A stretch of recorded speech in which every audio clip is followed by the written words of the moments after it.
Salut à tous, on se retrouve pour le film événement F1 avec Brad Pitt. Evan est parti le voir, j'ai pas pu le voir encore. Tout simplement, qu'est-ce que ça vaut F1? Est-ce que Brad Pitt est encore plus légendaire qu'avant? Qu'est-ce que ça vaut F1? Dans des grandes lignes, le scénario déjà est assez classique en fait. C'est voilà un ancien pilote qui revient un peu dans le circuit pour essayer de faire gagner une écurie. Ok. Donc c'est quand même du vu et revu, c'est assez classique ce genre de scénar. Mais déjà c'est réalisé par le réalisateur de Top Gun, le nom je m'en souviens plus, Joseph de Top Gun Mavericks. Voilà, Joseph Kosinski. Donc forcément, la sensation de vitesse, les plans, là c'est sûr qu'on est sur du haut niveau. Tu l'as vu en normal. En normal, ouais. Pas de 4DX. Donc forcément en fait au niveau des plans, il y a des idées vraiment super cool en fait, c'est-à-dire que... Genre, t'as un exemple? Ouais, j'ai un exemple. En fait, il met un moment la caméra sur la F1, devant. Et en fait, comme dans les jeux vidéo, souvent en fait quand il filme, généralement en fait ça filme le devant, c'est pour avoir une immersion de course. Et là en fait vous avez une sensation de la caméra filme devant et elle se retourne d'un coup. Tu sais comme dans les jeux vidéo, quand tu regardes ton personnage, regarde comme ça derrière. Quand t'appuies sur la gâchette. Donc, ça c'est original, c'est jamais vu parce que du coup je me suis renseigné un peu pour voir si c'était fait. C'est vrai que ça rend vachement bien, ça rend vachement dans l'immersion. Ouais, on vous met des images là de comment ils ont fait avec la petite plateforme sur les effets. Il y a ça qui est super cool aussi, forcément l'immersion du film parce que le film, pour ceux qui ne savent pas, a été réalisé pendant des grands prix.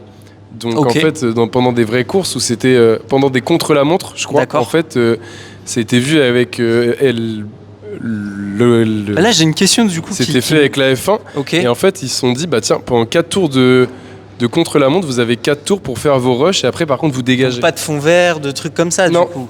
Donc c'est ça qui est fort au montage parce que du coup c'est avec les vrais pilotes de F1.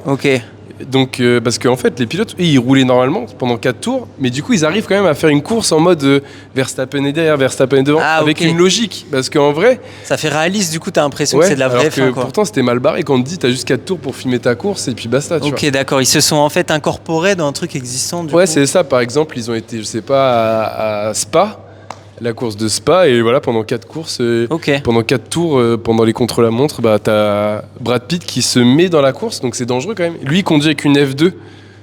J'allais te poser la question, c'est un cascadeur du coup Non, c'est lui, c'est bien lui mais du coup avec une F2. Donc c'est quand même une voiture un peu moins rapide. Brad Pitt. Hein tu vas conduire une F1 et non, je rigole. Déjà, alors oui, on en profite pour vous dire si vous habitez à Caen, au Pâté des Rives de l'Orne, ils ont installé un simulateur de F1 à l'occasion de la sortie du film. J'ai envie qu'on nous mette un petit bonus de Evan en train de conduire simulateur à la fin. Si on va vous le faire. Ok, peut-être. Et donc voilà, il conduit quand même une F2 qui est une voiture assez vraiment rapide pour la base. Mais voilà, après il y a quand même des petits défauts. Pour moi, je suis pas un excellent fan de F1, j'aime bien. Oui, mais c'est en fait, pas ton truc. Voilà, je trouve qu'il y a beaucoup de caméos. Tu vois. Par exemple, à un moment, tu vas avoir un pilote. Je ne dis pas pour rien spoil, une grande star de la F1. Voilà, qui va spawn d'un coup, mais sans réellement de logique, tu vois. J'ai peut-être mon idée, sachant que l'autre idée, il peut plus marcher, donc je pense qu'ils ont fait... Oui, je pense que t'as ta petite idée là-dessus. Mais en fait, ils sont tous là. Mais en fait, ça fait un peu Avengers, quoi. Tu sais, en mode, il y a lui, faut le montrer. Ça se fait en bande-annonce déjà, ça fait très caricatural, Brad Pitt, cheveux au vent. Je trouve en fait, des fois, tu sais, dans les caméos des pilotes, ça fait un peu type, pour ceux qui jouent à FIFA, un peu Alex Hunter, tu sais, où t'as des joueurs qui arrivent. Il rentre dans une pièce, il fait... Et qui te provoque. Waouh, Ronaldinho. Je suis ravi de te rencontrer. Lewis Hamilton. Je vois. Ils ont drop certains persos. Mais beaucoup aussi de placement de produits. Après, ça va avec F1. Enfin, c'est un peu la logique. Pendant les courses, il y a quand même beaucoup de marques. Mais pendant les films, des fois, c'est un peu la pub. Je crois que tu montrais les gens. C'est un peu genre...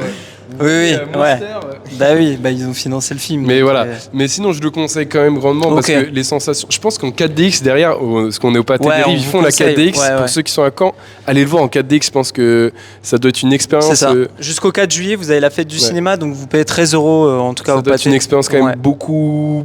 Immersive. Le film se veut immersif. Pour le coup, le meilleur film de ma vie en 4DX, c'était Top Gun, réalisé par le même réalisateur. Donc j'imagine que là, c'est une folie. Donc je le conseille quand même. C'est pas un nanar. Brad Pitt, c'est super cool, encore une fois. D'accord. Ils ont quand même mis les moyens de tourner dans les faits réels. Voilà, c'est super cool. Et donc je pense que tu vas me demander ma note. Non, juste avant, pour résumer, donc point fort, immersion. Le casting, Brad Pitt, tout ça, ça fonctionne. Ouais, grave. Visuellement, on a compris que t'avais kiffé. Les idées, les plans, les caméras. Les défauts, le défaut, c'est quoi? C'est l'histoire? Ouais, l'histoire, voilà, il n'y a rien de réinventé. Ouais.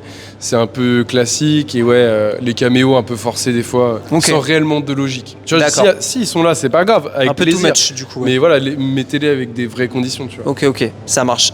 Du coup, ta note pour F1, le film Je mettrais quand même... Allez, parce qu'il y a quand même des gros efforts, 15. 15 sur 20, c'est une bonne note. Ouais, c'est une bonne note. Franchement ouais. Et je suis pas fan, tu vois. Alors s'il y a des gens qui sont fans des F1, faut vraiment aller le voir. Ok. Bon, c'est bien, ça me donne envie de le voir, du coup, encore plus, après t'avoir entendu parler de ça. Dites-nous dans les commentaires si vous l'avez vu, quelle note vous lui mettez, si vous comptez aller le voir.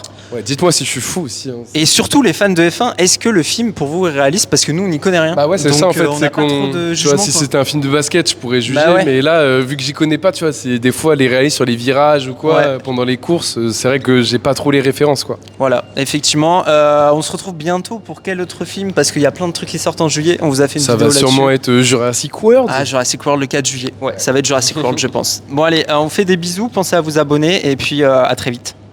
Allez, salut.